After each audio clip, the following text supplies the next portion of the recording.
আমাৰ ওপৰত ইমানেই সন্দেহ হৈছে তেওঁলোকে আমাৰ ঘৰখনকে মাৰি পেলাওক কিয় ইমান মানুহক শাস্তি দিব নাপায়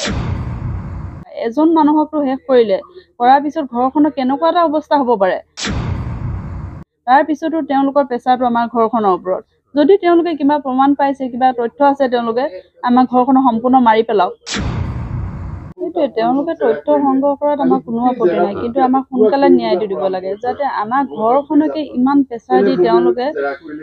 এইবিলাক মানে নাটক কৰি থাকিব নালাগে বুলি ভাবোঁ কাৰণ কিয় তেওঁলোকে যদি আমাৰ ওপৰত ইমানেই সন্দেহ হৈছে তেওঁলোকে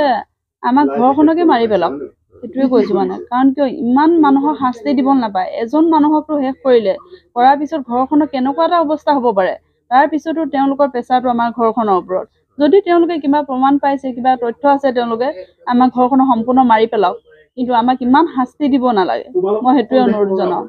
সেইটোৱে তেওঁলোকক কৈছোঁ কিন্তু মানে তেওঁলোকে ইমান জেৰা চলাই থকাতকৈ আমাৰ ঘৰখনক শেষ কৰি পেলাওক মই সেইটোৱে জনাইছোঁ তেওঁলোকক অনুৰোধ সম্পূৰ্ণ সহযোগিতা আগবঢ়াইছে হয়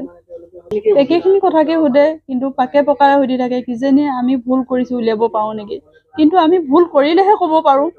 আৰু আমি ইমান শাস্তি কিয় পাৰিম ইমান ভুল এটা যদি কৰোঁ মানুহজন আমি ভুল কৰিলে তেওঁ ভুল কৰিছে তেওঁ দুখীয়া শাস্তি পাব জেলত থাকিব আজৰি হ'ব কিন্তু আমি ইমান কষ্ট খালোহেঁতেন জানো আজি 2 মাহে হ'ব হ'ল ইমান শাস্তি আমি কিয় পাবলগীয়া হৈছে নাই এতিয়ালৈকে তেওঁলোকে আমাক এটাও প্ৰমাণ দিব পৰা নাই কাৰণ কিয় আমি কৈ আছোঁ যদি তেওঁ জীয়াই আছে উলিয়াই আনি আমাক এটা প্ৰমাণ দিয়ক নাই তেওঁক মানুহজনক তেওঁলোকে উলিয়াই নানে তাতো নাই কিন্তু তেওঁলোকে যদি জানে মানুহজনৰ লগত আমাক কথা পতাই দিয়ক আমিতো তেতিয়াও বিচাৰোঁ কিন্তু আমাক কিয় প্ৰমাণ এটা দিব নোৱাৰে